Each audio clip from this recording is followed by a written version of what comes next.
Okay, wow, another week, another crazy news week. It's only Monday and things are kicking off with a pretty big bang. Things got out of control in House of Commons today. You also have more information coming to light through our immigration minister, quite literally self-admitting, yeah, no, we've known there's a problem. We just never did anything about it, which has led to a bunch of terrorists coming into Canada.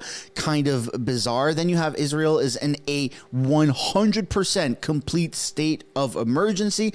I'm sure it has something to do with the almost maybe kind of nuclear weapon that they launched on Lebanon, and then they've been under just bombardment of attacks ever since then. And now, yeah, war is escalating across the board. And then you also have Justin Trudeau, who's later today going to appear on the Stephen Colbert late night show. But more importantly, he's speaking at the UN Assembly to an empty room. That's right. People just do not want to listen to Justin Trudeau. All his peers, his colleagues, whatever you want to look at it, other world leaders want literally nothing to do with Trudeau. This is not the first time it has happened, and it likely won't be the last. Welcome back to the channel. Welcome back to another video, everybody. Hope you stick around for the full thing. We got quite a bit of information to take a look at today. And before we get into it, I do want to encourage you all to smash that like button and subscribe if you haven't yet already. It does really help grow the channel. And without further ado, let's just get into it.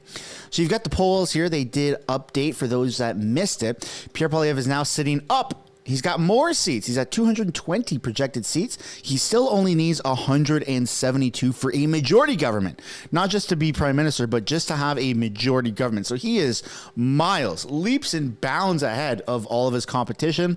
You've got Trudeau is going down into the lower 60s. Is at 64 projected seats. The Bloc has gone up 2 to 42. And Jagmeet Singh is now at 15, up from 14. Sorry, I have to zoom in because I can't see it because it's such a itty bitty number. Okay, Jagmeet, 15 projected seats, that's right. A small number for a small man. Then you get 99% across the board for odds of winning the most seats and odds of a majority government for Pierre Poilievre. So the polls are looking very good. What's not looking good is what's happening over in Israel. According to Canadian Prepper, Israel declares a state of emergency throughout the country, cancels all protests against Netanyahu, and back to martial law. Things are very much picking up, and inevitably we are pretty much all just under the impression that it's a race to nuclear war, whether it's Israel, Lebanon, whether it's somewhere else in the Middle East, whether it's Russia and Ukraine. It just feels like we should be talking about peace. And where is the president of the United States? Like, it's been a long time, ever since Kamala Harris has thrown her hat in the ring through this weird coup or whatever the hell you want to call it. You haven't really seen Joe Biden. Like, the media does not want to talk about him. He's really nowhere to be found. It's super weird and also very interesting, but even more importantly, worrisome. And then you have posts like this coming out of diehard liberals. What is funny is that conservatives are pissed about Prime Minister Justin Trudeau being on Colbert because they know their guy will never be as popular on the world stage. I just don't think that this is true at all. Like, Justin Trudeau did get a lot of mainstream media publicity right when he ran, right when he won, right? Like Prince Trudeau, the Prince of Canada, he was planking, doing all these very bizarre trends. He, you know, they were labeling him as this good looking prime minister, and it just, he got a lot of publicity. As you can see, he's in a lot of, you know, GQ, Rolling Stones, Toronto Life. He's appeared everywhere. And yes, being on Stephen Colbert does have a major platform, but there are tremendously more amount of views to be found other than Stephen Colbert. Hell, there's sometimes on this channel we get more views than Stephen Colbert. So it's not really like being on, let's say, the Joe Rogan podcast or something instrumentally large. Stephen Colbert is a well-known figure, but it's kind of fizzling out, man. People don't really watch that stuff as much as they used to, but of course we're going to cover it when it does go live. Then you have this tweet here, or I guess this, well, it was called a tweet, now it's a post, by Justin Trudeau from 2017. To those fleeing prosecution, terror, and war, Canadians will welcome you, regardless of your faith. Diversity is our strength. Welcome to Canada. And Table Salt reposted this 7 years later. How is this going? Yeah, no, it's that's kind of backfired. And then speaking of backfiring, you got True North sharing a clip here of failed immigration minister Mark Miller confirms there's a large number of international students who are seeking asylum, often in the first year in Canada. He blames the universities and colleges for inadequate screening process. That's absolutely insane. It's not a university or college's job to screen properly, like do thorough background checks to make sure that they're not bringing in potential terrorists. Like that's the government's job. That's absolutely absurd for him to make that claim. But let's take a look at a piece of the clip at least. Can you tell us how many international students do claim asylum while they're here on student visas? There's a growing number, Mercedes, and it's frankly quite alarming. Given the volumes of people that come to this country, in theory, with the proper financial capacity to live and to pay their tuition fees, which are 4 times what Canadians pay. But it's becoming an alarming trend. We see that it happens often within the first year of the time they're here. I would say often for less valid reasons than others, notably to drop the tuition fee down to Canadian rates. There's some opportunism that's being used and exploited there. It goes to the point that I've been making to universities, colleges, to make sure that their recruiting practices are better, that they make sure that the type of people that we are attracting under what should be a world-class student visa program is one where people don't turn around and, after they've paid all sorts of money to come here and claim asylum. This is a program that aimed international excellence and not a backdoor entry into Canada for whatever reason. And that's, part and parcel of the reforms that I've been doing over the better part of the year to make sure that we have a better international student visa system, including detecting fraud at the outset, which is immensely critical, but also looking at the timeline and making sure that that students are here and making sure that they are properly accompanied by the institutions that take so much money from them and in theory are supposed to give them the best education in the world, but looking at the after effects of that and how that impacts the Canadian economy, and less on that short-term gain than more looking at the impact and the long-term pain that this has created, including the burden of making false or less credible asylum claims. See, this is what's so frustrating is people have been talking about this for an extremely long time, and the government, the media, people, citizens, friends, family have called them absolute, racists or bigots or whatever slur you want to really throw out there, because they were against this level of immigration. And now the Liberal government is saying, hey, look, it's getting out of control. So a conspiracy theory is true. You just need to give it like 3 months, like whatever that saying is. It just seems absolutely ridiculous that they have really shit on people that have been saying this for quite some time in a professional manner, right? In a politically correct manner. And it's still been deemed racist or whatever you want to call it. I think the government deserves Canadians an apology, not just for that, but a whole lot of other things. If you know, you know, right?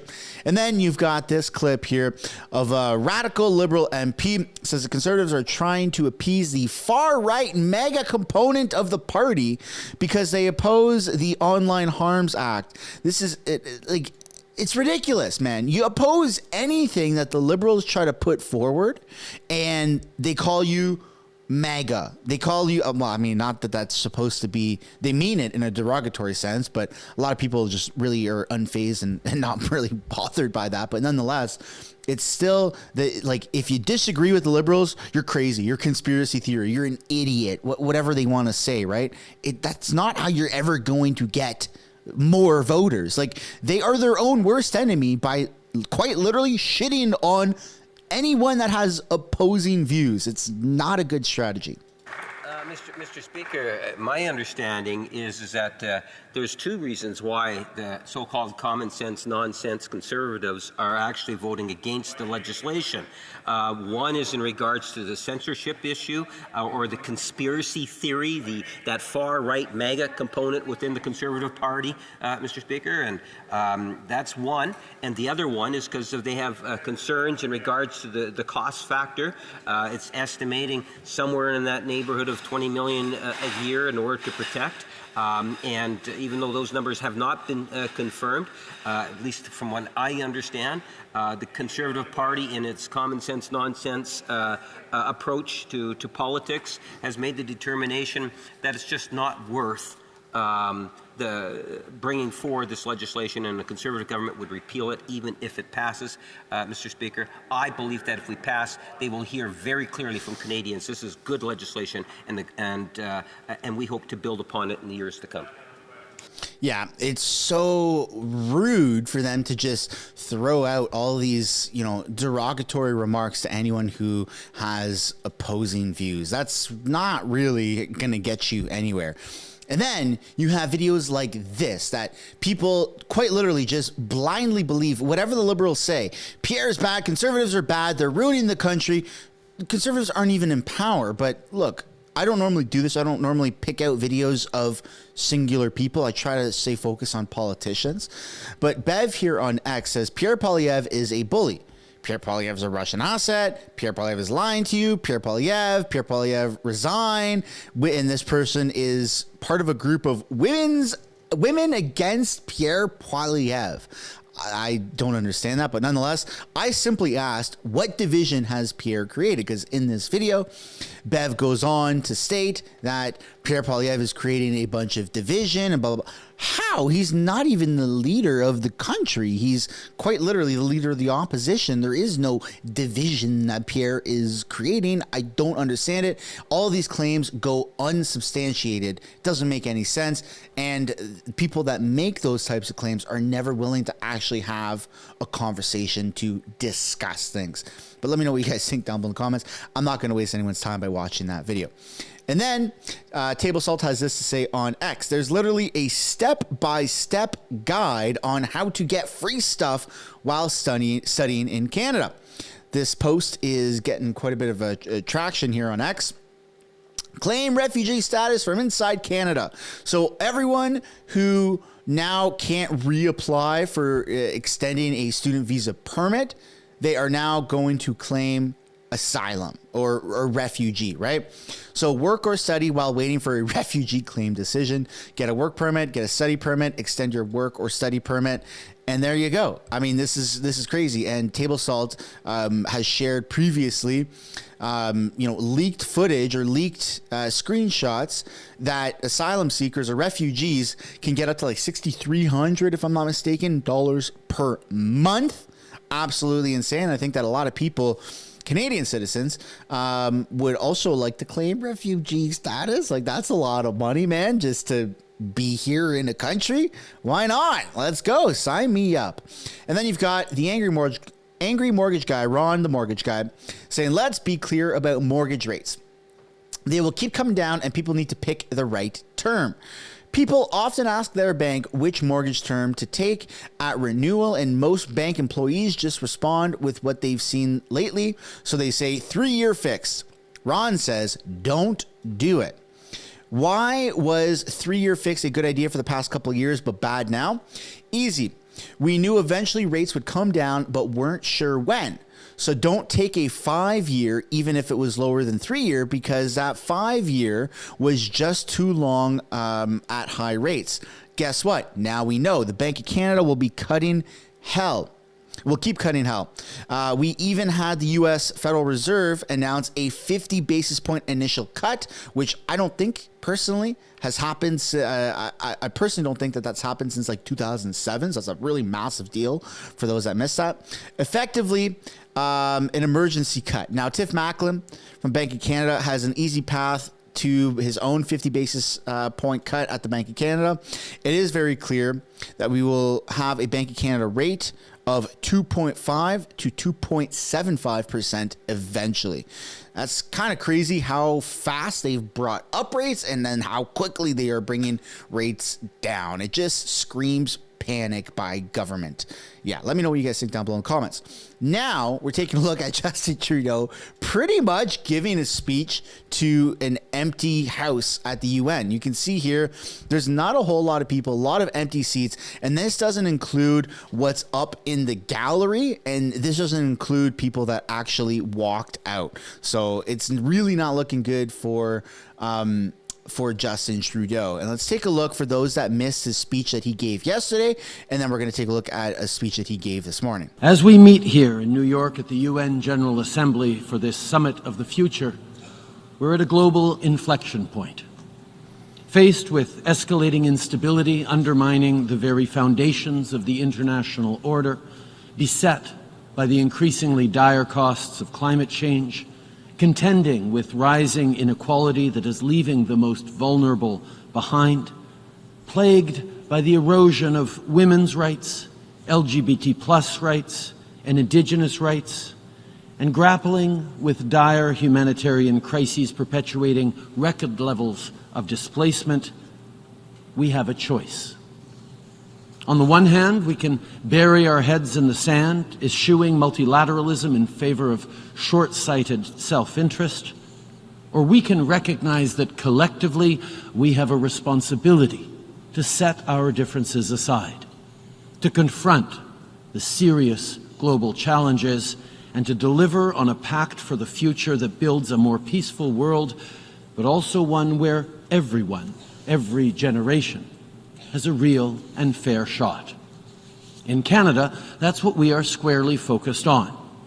As I travel across my country, Canadians of all walks of life, but particularly young Canadians, tell me that they're worried. They're worried about the state of the world and the future.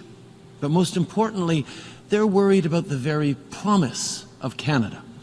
Yeah, we're worried about you running the show, buddy pal. Holy smokes, man. Are you kidding me? People are worried that you're going to lead us into war, nuclear war, or like absolute poverty more so than you've already done. People are absolutely worried. They're worried about you continuously messing up this country. Promise that if you work hard, you can do better than the generations that preceded you. That promise is slipping out of reach. So as a government, we are stepping up. The solution to anxiety and angst is not to deceive and deflect, but to take action. We know that confident, successful countries invest in their citizens, in their workers, in their middle class, in national $10 a day childcare. It doesn't work. Families money while ensuring women can choose the best path for themselves. In nutritious school meals, so our kids can focus on learning and growing, in an ambitious housing plan that will deliver good, abundant, and affordable homes, in a national dental care program that in its first months has already delivered quality care to 750,000 Canadians, in a growth and industrial strategy that creates good-paying, community-building, middle-class jobs, all while fighting climate change. These are choices that deliver on the promise of Canada for every generation. These choices reflect a commitment to investing in our people and in our future, but also a commitment to tackle global problems that we all share. Les changements climatiques. Yeah, global problems, buddy, global tensions, because you're absolutely making a mockery of Canada and you're not respected by anyone on the global stage, which is why that room is quite literally empty. And then Justin Trudeau followed up his speech yesterday with one this morning. Let's take a look here.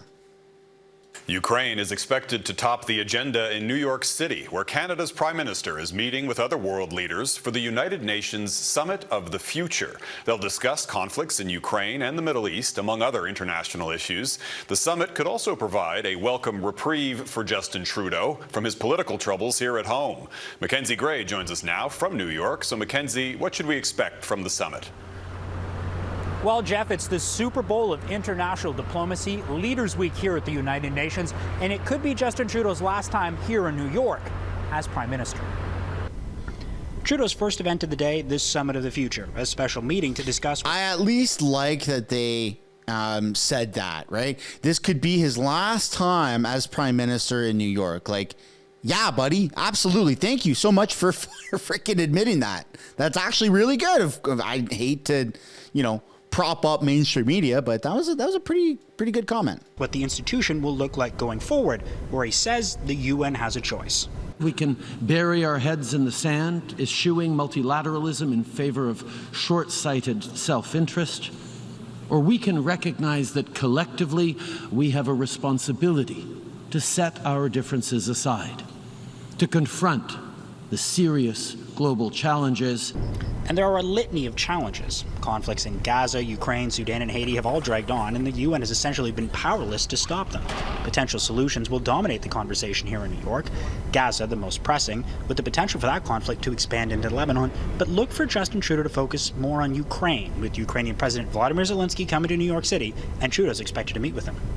Pull aside one-on-one meetings are a staple of any trip to the UN, with Trudeau meeting with the Japanese Prime Minister as well as the Governor of New York and the UN Secretary General today, and expect Trudeau not just to focus on international issues in those meetings, but also on domestic policy achievements. We know that confident, successful countries invest in their citizens, in their workers, in their middle class, in national $10 a day childcare that saves families money, while ensuring women can choose the best path for themselves.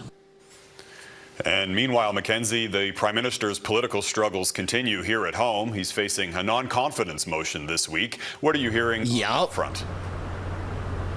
Well, Jeff, normally prime ministers who are around as long as Justin Trudeau like being on the global stage. They want to have people know that they're elder statesmen. But considering the parliamentary situation that Justin Trudeau is now in, he always has to have one eye back on Ottawa. And parliamentary procedure is not Justin Trudeau's favorite topic, although he will be back on Wednesday in the House of Commons to vote on that non-confident Conservative motion that they have brought forward. The Liberals likely to survive that with the support of the Bloc and the NDP. But if you put aside the diplomacy and you put aside the politics, Justin Trudeau is also focusing on one other interesting thing while he's here in New York, Jeff. He'll be on The Late Show with Stephen Colbert, practicing a little bit of his comedy. No laughing matter. Yeah, I think the only comedy that is going to appear on that show is Trudeau himself, and he's going to be the butt of the joke every single time, man. He doesn't even have to open his mouth. He just sits in the chair next to Colbert, and the camera goes from Trudeau to Stephen, to Trudeau to Colbert, to Trudeau to Colbert, to Trudeau to Colbert, and then everyone is just going to laugh because Trudeau, he's just such an idiot. And the moment he talks, he's going to, yeah, I don't care about polling. I think that's something he's going to say tonight. And let me know down in the comments what else you think Justin Trudeau is going to say tonight to shit on us Canadians here at home. And now we have the highlights from today's question period episode. I hope you enjoy them. Oral questions. Questions Honorable Andrew Scheer. Years of NDP Liberal government, taxes are up, costs are up, crime's up, and time's up.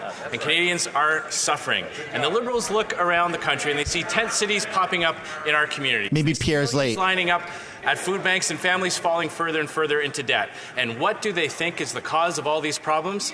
That Canadians aren't paying enough in taxes. That must be why they've already hiked the carbon tax 5 times and why they're going to hike it to 61 cents a litre. How can making everything more expensive provide any relief for Canadians? Exactly. The Honourable Deputy Prime Minister, Minister of Finance. Mr. Speaker, Conservatives are finally talking about the economy because it gives me a chance to highlight some good economic news we've had. Last week, we learned that inflation in August was at 2%. In fact, for all of this year, inflation has been within Bank of Canada's target range. That means interest rates are coming down. Meanwhile, wages have been outpacing inflation for 19 months in a row. But the Conservatives don't like to talk about that because good news for Canadians is bad news. Yeah, exactly. The Honourable Member from Regina Capel. She can tell all the people lining up at food banks that they've never had it so good, and she knows that prices are not coming down. She also knows that her carbon tax won't stop a single forest fire or flood. They've admitted that. So Canadians get the brutal double whammy of all the extra costs associated with natural disasters, plus the carbon tax on top of it. And now the NDP leader is trying to pull off another stunt. He's trying to fool Canadians that he's got some new position on the carbon tax. Yeah. In reality, he loves it. He's voted for it 24 times. If they're so sure that Canadians love their carbon tax, why don't they take it to the Canadian people and let them decide in a carbon tax election? Yeah. And they're voting on a vote of non-confidence tomorrow. Mr. Finance. Mr. Speaker, all these Conservatives know how to do is talk Canada down. And you know why that is? It's because they don't want Canadians to ask themselves what the Conservatives really stand for. Right. That's because the Conservatives have a hidden agenda. Yes. They have a hidden austerity agenda. And it is time for us all to ask ourselves, what would they cut? Would they cut childcare? I think so. Would they cut dental care? I think so. Would they cut our housing plan? There she would. Yeah. No, they wouldn't. They're going to increase building of housing. How? It's Canadians who are cutting back as they've seen their paychecks devalued and prices skyrocket. But it's not just the carbon tax that the NDP and Liberals are hiking. The new tax hike that the government is announcing today will hit the middle class hard. In the middle of a housing crisis, they're raising taxes on carpenters and roofers. In fact, the Canadian Federation of Apartment Associations said this, quote, "The capital gains increase will discourage the construction of new rental homes for Canadians." Why is the government's response to the housing crisis punishing the people who actually build the homes? Right. Yeah. Drop some W's for Andrew Scheer, man. Prime Minister, Minister of Finance. Mr. Speaker. I am really glad to hear the Conservatives talk about housing, because last week we made a very important announcement on housing. Last week we announced that amortizations for first-time home buyers and everyone buying new builds will be extended. Yeah, that ain't that good, man. Help young Canadians make the dream of home ownership a reality, and it will get more homes built faster. And I am shocked that the Conservatives are opposed to this. Perpetual debt, forever debt. You will owe nothing and be happy.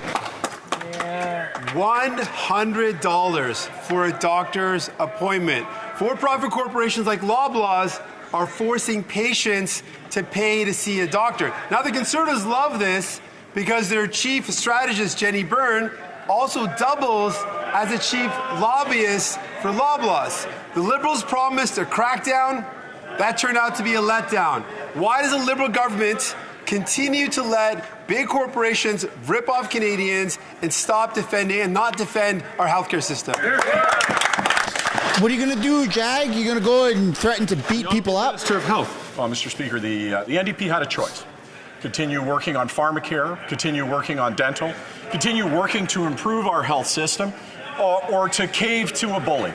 And here's the facts, Mr. Speaker. If the NDP can't stand up to the Conservative leader, then how are they going to stand up for Canadians?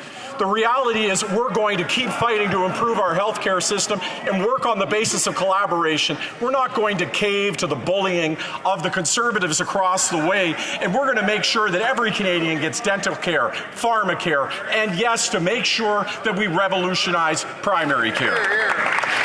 Oh my goodness. I think you've never had it so good, despite millions of Canadians having to line up at a food bank every month. And we just don't know how many more facts they need to see about how damaging the carbon tax really is. The trucking industry says it adds $4 billion a year. Farmers are going to pay $1 billion more in carbon taxes. And food banks in every part of this country are seeing skyrocketing use. And their own budget documents say it blows a hole of about $35 billion at least in the economy. Again, if they're so confident, call an election and let Canadians decide on the carbon tax itself. There you go, man. Call that election, huh? Vote tomorrow for the non-confidence. For the environment and climate change. Thank you, Mr. Speaker. Interest rates are down. Orange jumpsuit guy is down. Gas prices are down. And pollution is down, Mr. Speaker. Pollution levels are at their lowest level in 25 years, Mr. Speaker. What we've achieved is the equivalent of removing from our roads 69 million cars less pollutions for Canadians, for our kids, all across the country. We're fighting for climate change. We're fighting for Canadians. We're fighting for a better future for all Canadians, Mr. Speaker. Isn't he stopping construction of roads or something? The honourable member from Dufferin-Caledon. After 9 years of these NDP Liberals, everyone knows taxes are up, costs are up, crime is up, and pretty soon time is up. These corrupt Liberals. Yeah. I'll remember a couple of weeks ago where a brave steel worker confronted the Prime Minister and said taxes are killing him, and he doesn't believe a single word the Prime Minister has to say. And yet, the NDP keeps propping up this unpopular government. Why? Because their leader wants to keep his pension. Why is this NDP Liberal government so intent on raising the carbon tax and reducing workers' pay? The Honourable Minister for Innovation. Mr. Speaker, for all the Canadians, Oh, the Chihuahua. they will know what's up, Mr. Speaker. It's investment in the future of this country, Mr. Speaker. Under this Liberal government, investment is up in decarbonization to make sure that our steel mill would be productive, to make sure that our steel workers would have a job, to make sure that Canada would win. In the They don't want us to invest in Mr. ourselves. Speaker, Canadians know that what's up. They want to make the decision on how to invest in us. That we make sure that we invest in them and we build the Canada of the 21st century. How about you let Canadians invest in ourselves? The Honourable Member from Dufferin-Caledon. That minister has some nerve to talk about steel. Let me tell you this. I met with steel workers and the steel industry, and they have said if they quadruple the carbon tax like they plan, there will not be a single steel plant left in this country. That's his economic record. That's what he's doing to Canadians. And the carbon tax is not an environmental plan. It's a tax plan that's blowing a $35 billion hole into the Canadian economy. Holy shit. Workers are bringing home less. They're paying more. It's time for a change. Why don't they call a carbon tax election and let Canadians decide? Ooh, no more steel in Canada? We'll outsource everything to China because they do it so much better, so much cleaner. Mr. Speaker, I'm happy to talk not only about steel but about aluminum, Mr. Speaker. Yes. Because one thing that Canadian workers know is that it's time to stand up for them. We stood up for them, Mr. Speaker. We just imposed tariff Oh, that's Freeland. steel that is coming from China to make sure, Mr. Speaker, that we would protect our industry. We would protect our job. We would protect our future. Mr. Speaker, workers across the nation know that we have their back. We will fight for the industry, and we will always fight for Canada, Mr. Speaker. These people would rather outsource to China, where it's way less ethical, way more polluting.